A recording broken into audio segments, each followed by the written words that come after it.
Impact of new tariff. We make an analysis on domestic customers.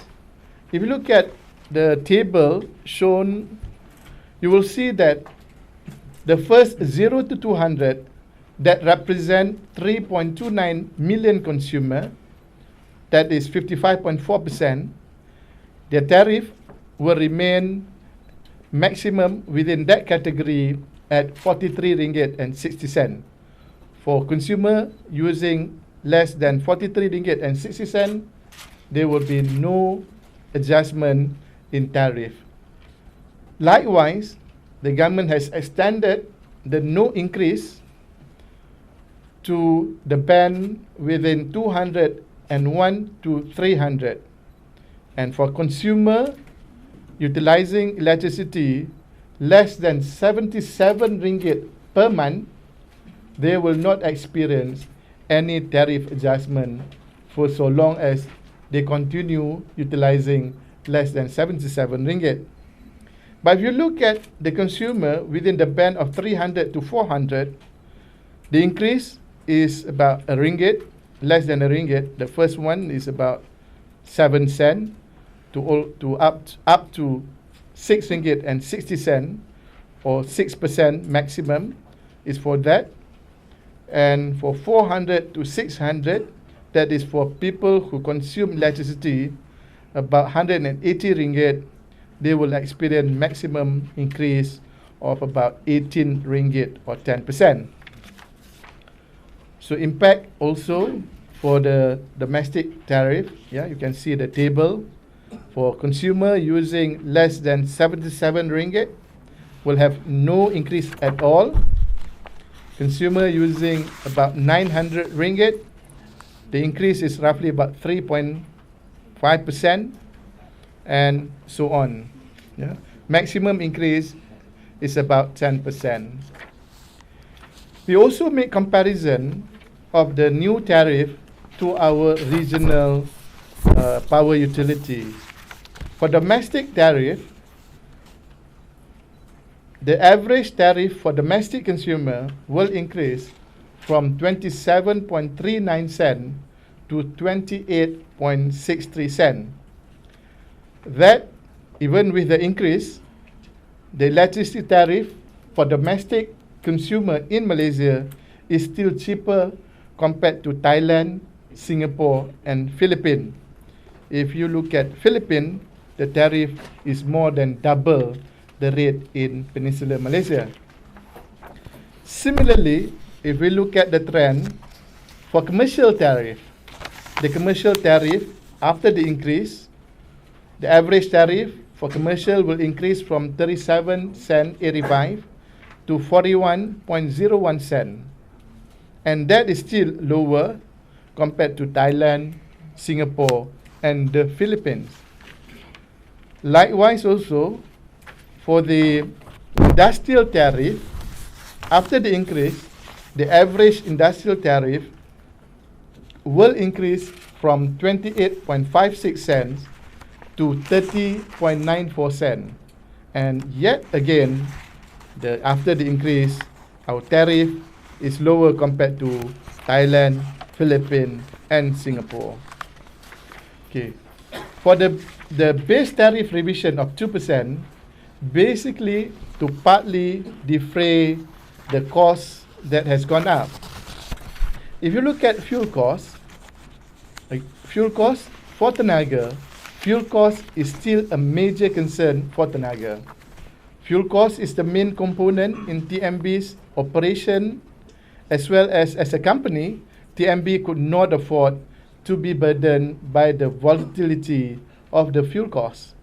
Furthermore, IPP fuel cost is also fully passed through to TNB under the PPAs. So total fuel costs, TNB and IPP fuel costs represent 43% of TNB, that is Peninsular Malaysia's power sector, total operating costs in financial year 2010. The new tariff is necessary in view of the high fuel prices to enable TNB to continue to provide sustainable and reliable power supply for the country.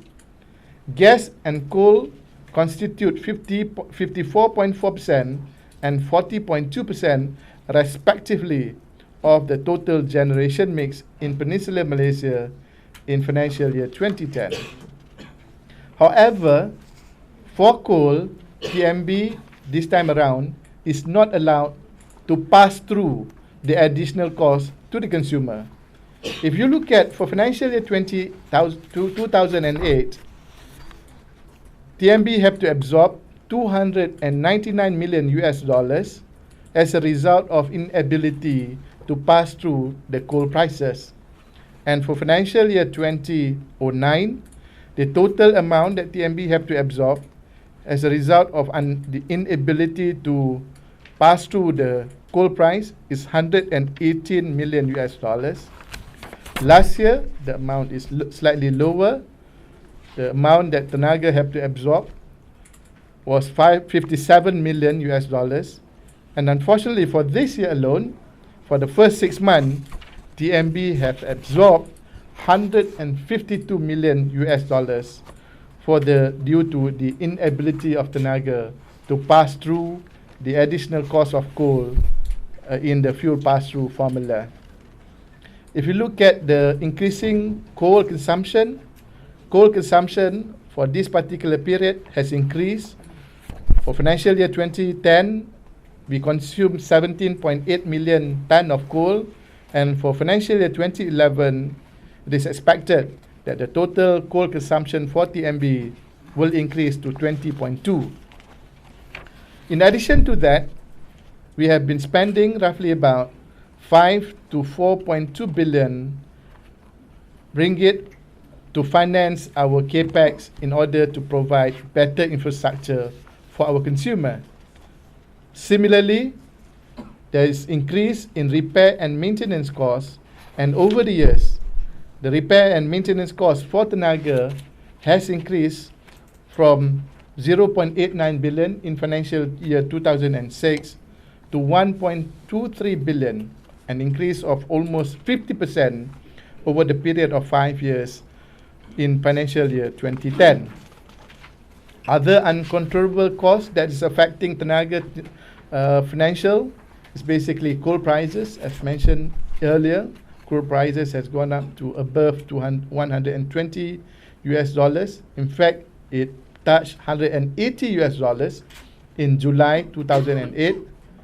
Even if you look at CPI from year 2006, when tariff was last reviewed, has increased in year 2006 at 3.6%, and cumulatively over the last 5 years, CPI has increased at 14%, whereas Tenaga is allowed to only increase its base tariff by only 2%. Other prices also has gone up. You look at steel, copper, and aluminium.